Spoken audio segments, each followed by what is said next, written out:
Welcome back to Linda's Kitchen. Today I will be making stuffed pasta shells with ricotta and spinach. To start off, I need to make my sauce. This is a classic of all classic sauces. It's my ground beef sauce. It's what we like to use when I'm making pasta with ricotta inside. It has a little bit of the meat, a little bit of the cheese, perfect wholesome meal, everything all in one. So let's start off with making our sauce. Here I have my mise en place. Okay, so I have my ground meat. This consists of veal, beef, and pork. I have my onion. I have my clove of garlic. This was a big one, so I cut it in half. My salt, about a tablespoon of pepper. We can go along with the sauce, and when we taste it along the way, we could test to see if it needs a little bit more. My olive oil, my 4 cups of crushed tomato. Okay, and my little secret ingredient, a lot of people use sugar to sweeten the sauce. I don't. I use some peppers. Typically I use red, but I had to work with what I had today. But orange and yellow are just as sweet. We're going to add that in after as well. So we're starting off by heating up your sauce pot. I do a pretty big pot just because this sauce will go a long way. A lot of it will be used for the pasta shells, but I also freeze it on those days that I don't feel like cooking, right? Okay, so on medium heat, we are going to add our olive oil. It's going to sizzle, so be ready for it. This is my family's favorite part. They love listening to the sound of this.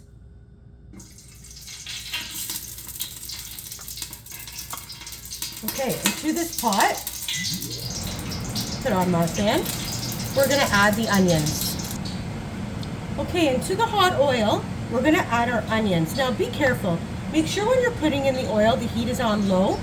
Sometimes the oil can pop, so it's going to be very, it will burn you. So very carefully, you're going to add your onions to the olive oil, making sure that when you pour it in, it's away from you.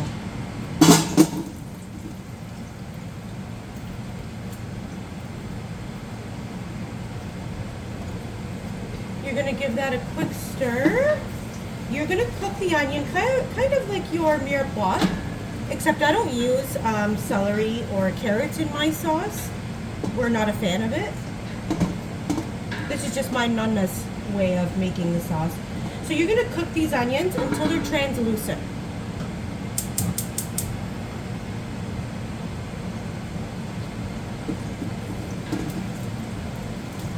Making sure to constantly stir with your wooden spoon.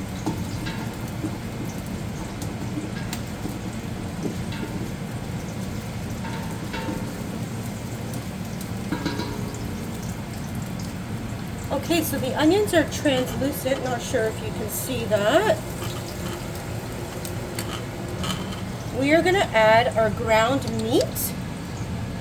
Now, I don't like picking up the meat with my hands. Not a fun thing to do for me. So I'm just going to use one of my ladles and I'm just going to scoop it in little by little.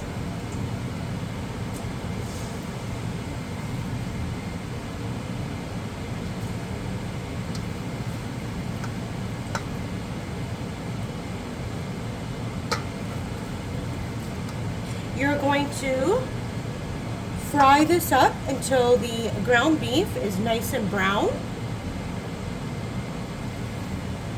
You want to also make sure there's not too much oil in there, because sometimes the ground beef and the ground meat can let out a little bit more oil than you want.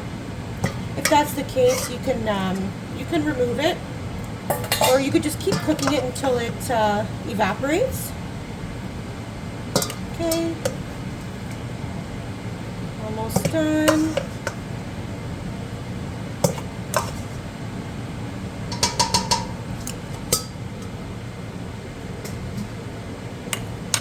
Now that the meat is all in there, we're going to want to use our wooden spoon, and we're just going to break up that meat a little bit as it fries. I'm going to try to bring you closer here.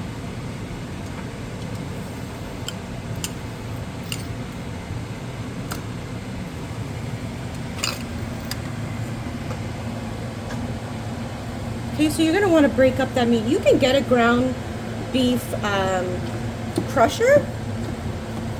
It kind of looks like a mashed potato utensil like you use to mash the potatoes, but again, me being old school Italian, this is the way my nonna did it. You just use your wooden spoon, bring it down, crush it up. You want to keep doing this until the meat is completely separated and cooked. So we're going to do this for about 15 minutes. Okay, here you can see that the meat is nice and brown. I did it very slowly because I didn't want anything to burn. To this, we are going to add our crushed tomatoes. Now, by putting in the crushed tomatoes, I'm not going to pour this whole bowl in there. It's just going to splatter everywhere. So again, I'm just going to use one of my ladles. I'm going to slowly scoop it in. Just because it's safer. I don't feel like getting burnt today. I'm sure you don't either. So again, put this whole thing in. A little bit at a time. Stir as you go so nothing's burning. Mix it very, very well.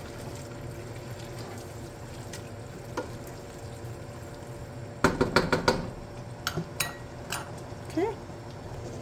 Okay, this is what it should look like.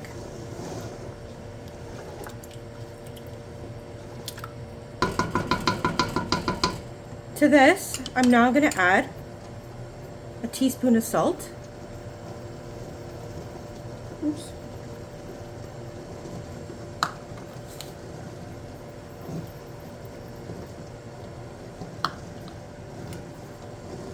Teaspoon of pepper. My clove of garlic. And my secret ingredient, the peppers. We're going to let this simmer for about 20 minutes. And then after that, I'm going to add my tablespoon of tomato paste.